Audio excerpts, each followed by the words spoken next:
Bien, volviendo al tema del gusto y el olfato, una de las cosas que nosotros hemos visto en alguna oportunidad es que hay personas que se dedican a analizar el gusto o los componentes, por ejemplo, del vino. Entonces nos dicen que un Malbec tiene olores de frambuesa, sabores de frambuesa, ciruelas, pasto fresco, canela, laurel, chocolate y arándanos. Y el Cabernet Sauvignon tiene aromas o fondo de chocolate y lo que fuera. En general, los sabores de los vinos, por ejemplo, tienen series. Hay una serie vegetal donde aparecen gustos como el tabaco, o los hongos, o las mentas, o las hojas de tabaco, o hojas verdes. Hay una serie floral donde aparecen el jacinto, la rosa, el romero. Hay una serie frutal donde me dicen que tiene olor a manzana, o gusto a manzana, fondo de naranja, membrillo, maracuyá.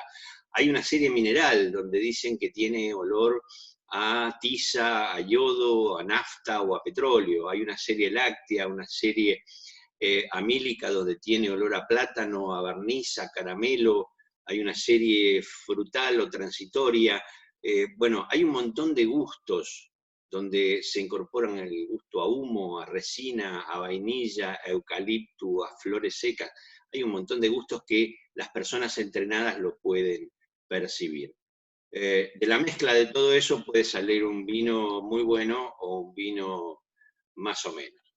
Es decir, los vinos de cajita no son exactamente los vinos que nosotros conocemos. Para nosotros es vino, no tenemos una capacidad de percibir esos sabores tan delicados. Continuando, vamos con la audición. La audición nosotros podemos percibir el tono, la intensidad y el timbre, es decir, las vibraciones que producen las percibimos, y de la misma manera hay cosas que no las vamos a percibir porque tienen intensidades muy bajas, o tonos muy agudos, o tonos demasiado graves, y entonces podemos no percibir la información. El oído no es un elemento de control extraordinario, especialmente porque las personas con la edad vamos perdiendo grados de audición. Y si estamos en ambientes donde hay niveles muy altos de ruido, en el trabajo, por ejemplo, vamos perdiendo la audición. El oído es como que se endurece con el tiempo y nuestra percepción se va disminuyendo y se va haciendo menos confiable. Básicamente, en el sistema de percepción nosotros tenemos siempre un emisor, que es el que hace el ruido, produce el ruido, y codifica la información de alguna manera. Es decir, cuando suena un timbre, lo que nosotros percibimos es que ese timbre nos está dando, por ejemplo, una alarma. Nuestro despertador en la mañana, cuando suena, nos está dando una alarma, nos está avisando que nos tenemos que levantar. ¿Cuál es el mensaje que nos da? El mensaje es precisamente ese, que hay algo que está fuera de rango, que hay algo que se recalentó, que hay algo que se detuvo, que hay algo que tenemos que modificar. Se transmite a través del aire o a través del agua, lo percibimos como ondas y nosotros lo percibimos, y como receptor percibimos el ruido y decodificamos la información. Nosotros podemos percibir 10, 15, 20, 40 mensajes diferentes. Sabemos la diferencia entre el reloj despertador, cuando nos suena el celular, cuando tocan el timbre de casa, cuando es un timbre de bicicleta, cuando es una bocina del auto conocida. Podemos decodificar el mensaje, ¿por qué? Básicamente porque lo tenemos en la memoria. Nosotros cuando escuchamos un ruido, lo guardamos en la memoria, y luego cuando ese ruido se repite, simplemente buscamos en nuestra memoria ese ruido conocido. Nos pasa lo mismo que cuando estamos hablando por teléfono, identificamos casi de inmediato la voz que nos está hablando. La voz, el tono, la agudeza o la gravedad de esa voz, o lo que fuere. Nosotros, cuando escuchamos radio, percibimos, sabemos quién es el que está hablando porque ya le conocemos la voz. Ese es el sistema de percepción auditiva.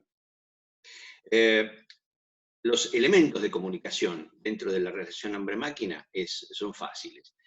Primero, el emisor, ¿quién es el que envía el mensaje? qué ruido nos está haciendo la máquina y cuál es el canal, por dónde nos envía el mensaje. ¿Es un ruido de la pieza que está haciendo ruido? ¿Es un ruido de la correa del ventilador del auto que está chirriando? ¿Es un ruido de que el tren delantero tiene un bulón suelto? Es decir, percibimos o el canal nos dice cuál es.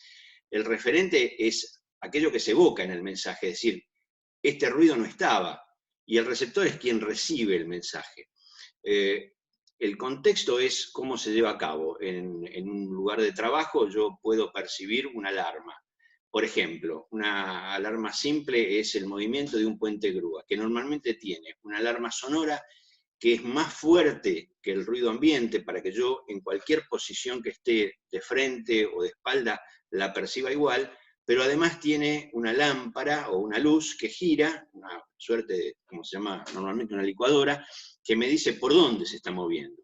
El código es, bueno, cómo es el ruido que yo percibo. En el teléfono nosotros tenemos 20 ejemplos o 40 de sonidos que le podemos dar para identificar los mensajes de texto, las llamadas de teléfono, las alarmas de algún tipo. Es decir, el código es lo que nosotros determinamos o reconocemos como elemento que nos da la señal. Y el mensaje es lo que el emisor le dice al receptor. En una máquina, si yo siento ruido de engranajes, lo percibo, lo comparo, lo identifico, lo recuerdo y saco una conclusión. Bueno, me está faltando aceite en la caja de engranaje, por ejemplo.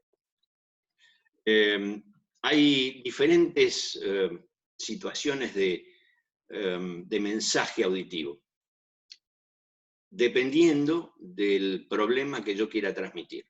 Hay informaciones que son suaves, se les llama informativas, transmiten una orden que se debe ejecutar. Normalmente en los aeropuertos ustedes escuchan que el vuelo tal está cancelado, que el vuelo tal sale por la puerta número 7. Hay situaciones de alerta, donde se sube un poco el tono del mensaje y hay que prestarle especial atención. Eso normalmente se hace con un zumbador o una campana, o algo que es suave, que no, es una alerta, pero no es una alarma de emergencia. La alarma es una situación donde debe adoptarse una corrección con rapidez, por ejemplo, el exceso de temperatura o de presión. En el auto se te prende la luz amarilla de que el motor está recalentado y te da una alarma y vos tenés que parar inmediatamente para que no se te funda. Eso se hace a través de una bocina, de un pitido intermitente. Se usa mucho, por ejemplo, cuando se va a disparar una instalación de incendio. Antes de que se produzca el disparo, suena una alarma y te dice que tenés que abandonar el lugar. Eso no se puede hacer con una cosa muy suavecita, porque lo que te está diciendo es tenés 40 segundos para salir de acá. Y finalmente tenemos alarmas de sistemas de emergencia, que es cuando hay una situación límite, por ejemplo, abandonar la planta. Yo no puedo poner un timbre como el del teléfono, necesito una sirena, como la sirena de los bomberos o cosas por el estilo, que me indique que es una situación de emergencia. O sea que hay un rango de sonido de acuerdo a la información que se quiere transmitir. Estos son algunos ejemplos de lo que sería una operación, un operador que trabaja sobre un equipo, cuál es el trabajo que está haciendo, cuál es la percepción de una anormalidad. Un cocinero siente olor a aceite quemado, compara con el reconocimiento, no tendría que haber olor a aceite quemado. Le enseñaron que el aceite no se debe quemar, ¿cómo corrige? Y bajando el fuego, por ejemplo. Un tornero ve una viruta de color azul y rugosa, su conocimiento le dice que la viruta debería ser brillante y metálica. Su experiencia le dice que esto puede ser porque la herramienta esté desafilada. ¿Cómo lo corrige? Afilando la herramienta o cambiándola o bajando la velocidad, según sea el caso. Estos son ejemplos de la percepción o de la relación hombre-máquina.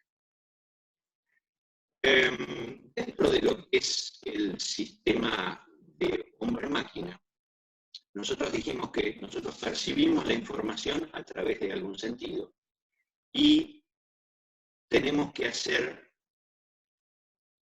correcciones a través de los sistemas de control.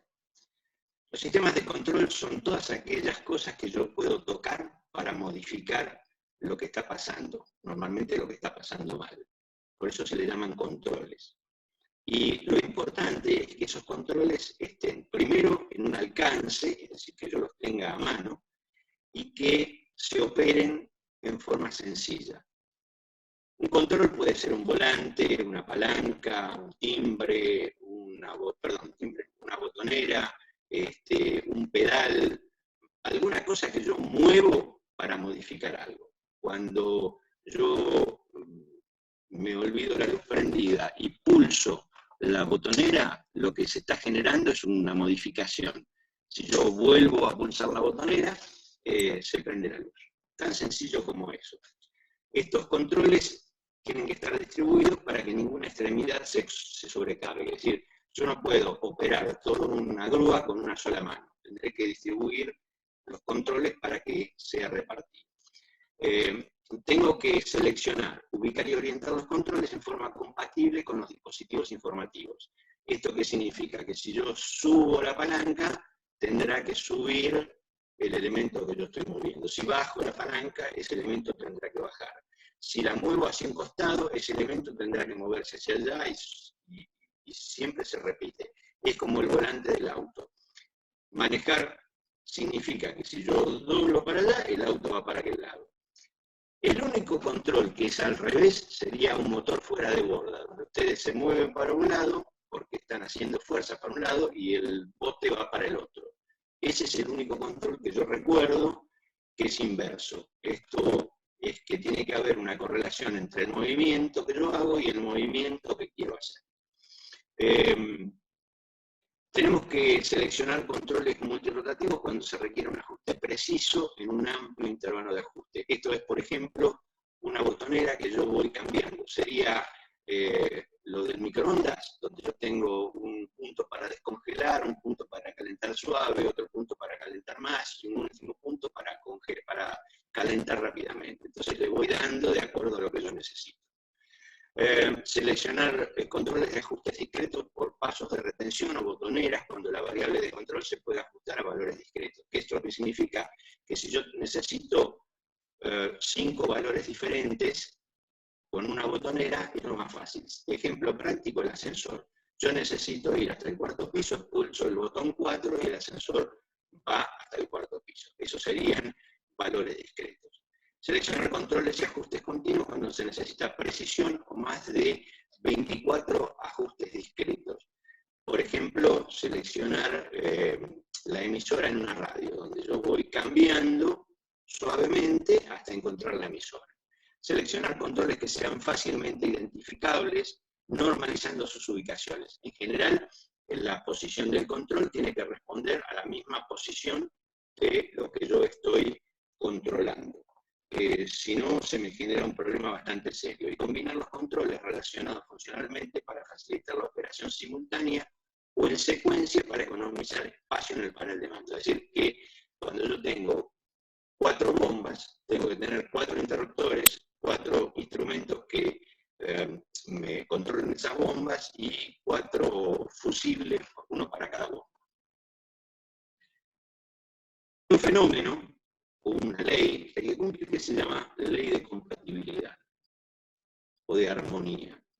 La compatibilidad de movimiento en relación con el sentido de movimiento. Por ejemplo, si yo tengo un cuentavueltas de un motor y el motor gira de esta manera, el cuentavueltas tiene que girar de la misma manera. No puede ser que el motor gire para un lado y el cuentavueltas para el otro, porque si no, yo no lo puedo leer, me produce confusión.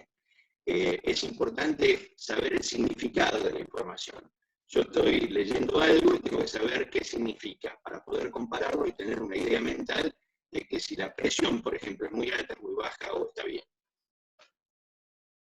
Esto, obviamente, utilizando estos principios de compatibilidad, se logra que el aprendizaje y el entrenamiento sea más rápido, que haya menor riesgo de accidente por equivocación, que haya mejores respuestas y más rápidas ante situaciones de fatiga y sobrecarga de la persona, hay más rapidez y precisión, hay más velocidad y más seguridad en la lectura del instrumento.